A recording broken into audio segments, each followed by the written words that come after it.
افمن اتبع رضوان اللہ کمن باء بسخط من اللہ ومأواہ جہنم وبئس المصیر۔ تمہیں دو انسانوں میں فرق کرنے کی تمیز نہیں ہے؟ ایک تو وہ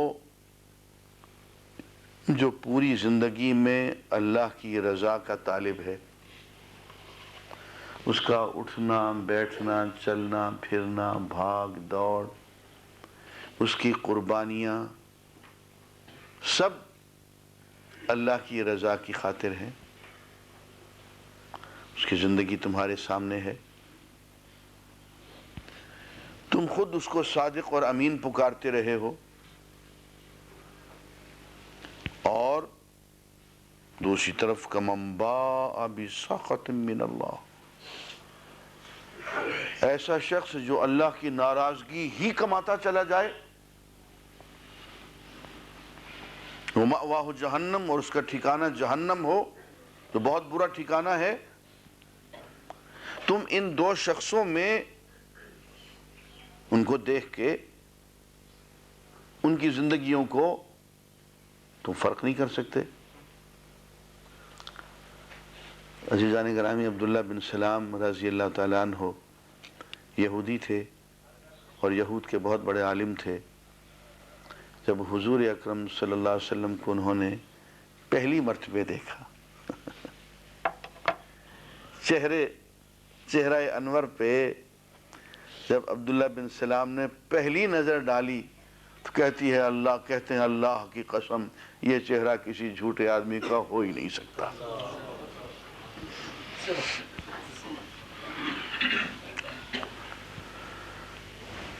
کوئی بحث و باسا نہیں، کچھ نہیں، چہرہ انور کو دیکھتے ہی کہتے ہیں یہ چہرہ تو جھوٹے آدمی کا ہو ہی نہیں سکتا۔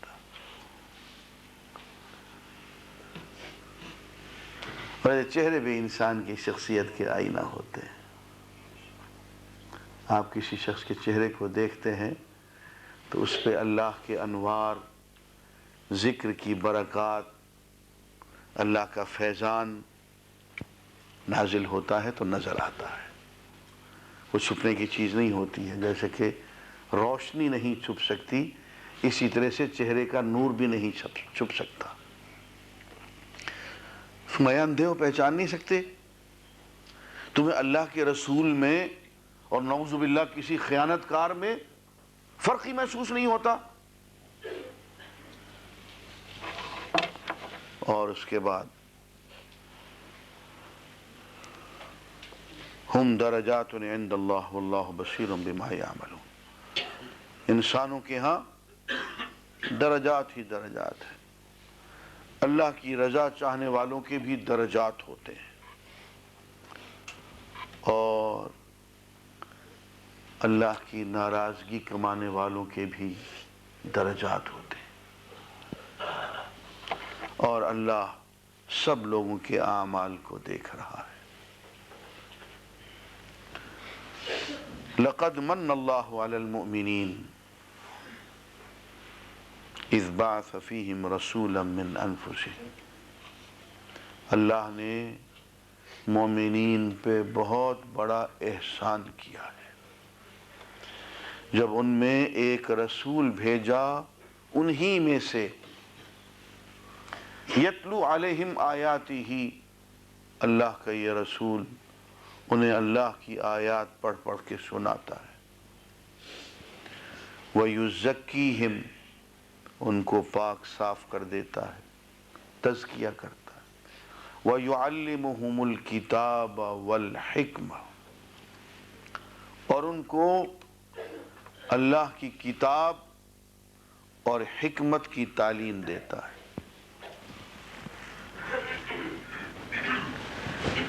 عزیزان گرامی،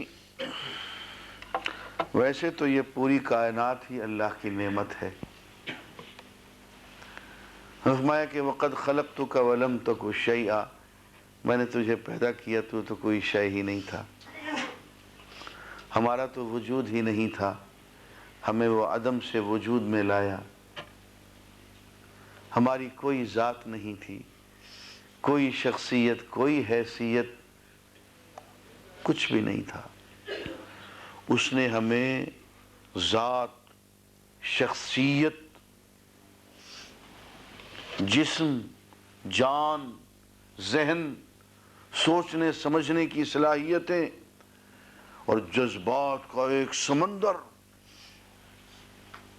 مفت ہی مفت عطا کر دی، اور پھر اس جسم کو برقرار رکھنے کے لیے، اس روح کے تقاضوں کو پورا کرنے کے لیے اس نے کہیں بخل نہیں کیا۔ جسم مادی چیز ہے، اس کو برقرار رکھنے کے لیے کوئی اس نے ایک خوراک پیدا کی ہے۔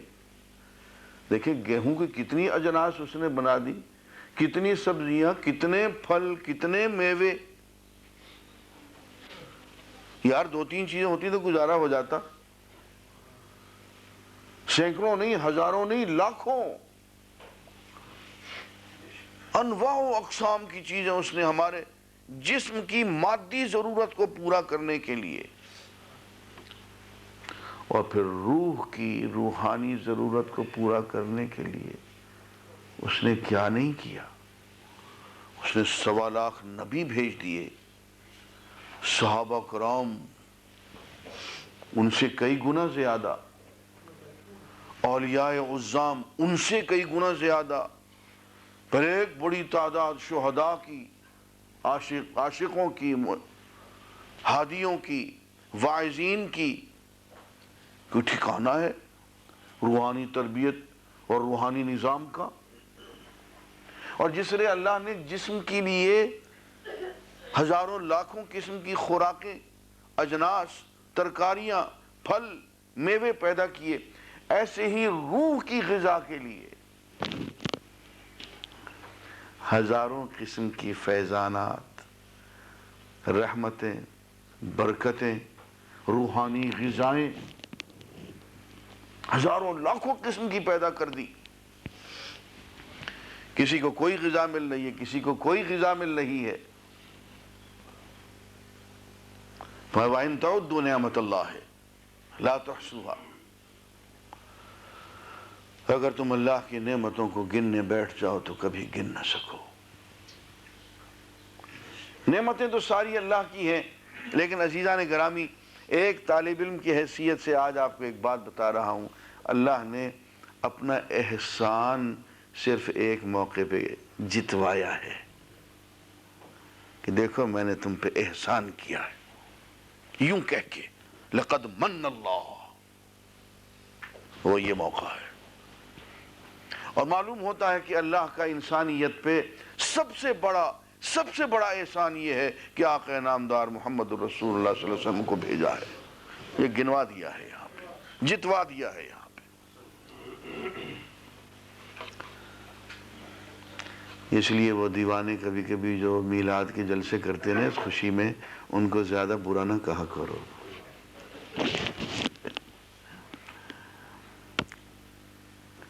وہ بھی ایک دیوانگی ہے، اور ہماری نظر میں ان کی محبت، ان کے جذبے کے لیے حیا ہونی چاہیے۔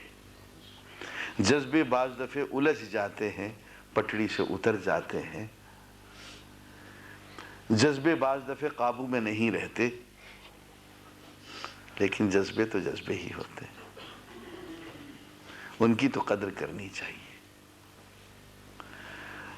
میں وہ ایک مرتبہ ملتان روڈ پہ سے گزر رہا تھا تو بنایا ہوا تھا انہوں نے صاحب کعبے کا ایک، وہ کیا کہتے ہیں وہ، اور جب پتہ چلا 5-6 لاکھ روپے خرچ کر دیا، میں نے کہا وہ اللہ کے بندو، اللہ تمہیں ہدایت دے، یہ تم کیا کر رہے ہو؟ اللہ کے رسول نے تو نہیں کہا تھا کہ تم یہ اتنے بڑے بڑے ماڈل بناؤ۔ اب وہ کیا ہے، جذبہ بہک گیا ہے، وہ پٹڑی پہ نہیں ہے، اس کو پراپر چینل نہیں مل رہا ہے۔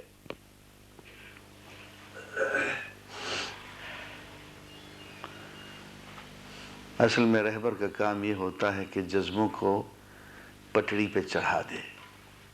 وہ جذبہ جو پٹڑی سے اترا ہوا ہوتا ہے، وہ وہیں پٹڑی سے نیچے کسی کھڈ میں زوں زاں شور تو مچاتا رہتا ہے، وہ سفر نہیں طے کر سکتا۔ یہ جو اللہ نے احسان جتایا ہے، اور بخاری کی حدیث ہے دوستو، آج آپ کہیں گے کہ شاید میں بریلوی ہو گیا ہوں،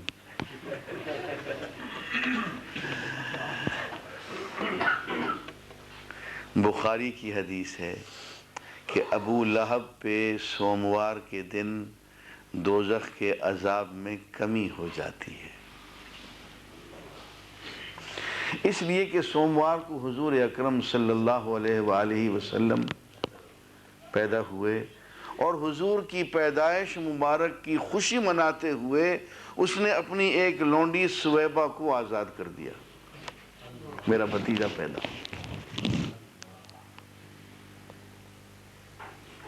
بخاری کی حدیث ہے، جھگڑا نہ کرنا مجھ سے۔ تو حضور کی پیدائش کی خوشی ابو لہب نے منائی۔ کسی رنگ میں تو یار ہمیں بھی منانی چاہیے، لیکن جذبات کو ذرا سا سمیٹ کے، چینلائز کر کے، قرآن و سنت کے دائرے میں رہتے ہوئے، اسراف سے، تبذیر سے، طرف سے بچتے ہوئے، سیرت کی محفلیں منعقد کرتے ہوئے، حضور اکرم صلی اللہ علیہ وسلم سے محبت کا عہد کرتے ہوئے، آپ سے وفا کا قول و قرار کرتے ہوئے، ہمیں یہ سب کرنا چاہیے، اور یہ سارا اوروں کے حوالے نہیں کرنا چاہیے۔ یہ عشق و محبت، یہ جذبہ، یہ ہمارا بھی حق ہے، حصہ ہے، اس کو کسی انداز میں اپنانا چاہیے۔ فرماتے ہیں لقد من اللہ، دیکھو اللہ نے تم پہ بہت بڑا احسان کیا ہے۔ اور مجھے بہت خوشی ہوگی اگر آپ کسی اور موقع پہ مجھے اللہ کا یوں احسان جتانے کا عمل قرآن مجید میں دکھا دیں۔ یہ ایک موقع ہے کہ دیکھو یہ ہمارا بہت بڑا احسان ہے تم پہ کہ ہم نے محمد الرسول اللہ کو تم میں مبعوث فرما دیا ہے۔ احسان فراموشی مت کرو، حضور کے مقام سے گری ہوئی باتیں نعوذ باللہ نعوذ باللہ ان کی ذات گرامی سے منسوب مت کرو۔ بعث فیہم رسولا من انفسہم، تبھی کہتے ہو کہ انہوں نے امت سے بے وفائی کر لی، خیانت کر لی، بدعہدی کر لی۔ اس قسم کی باتیں دل میں مت لاؤ، اور اللہ کی اتنے بڑے احسان کو فراموش مت کرو۔ بعث فیہم رسولا من انفسہم، انہی میں سے اللہ نے ایک رسول پیدا فرمائے۔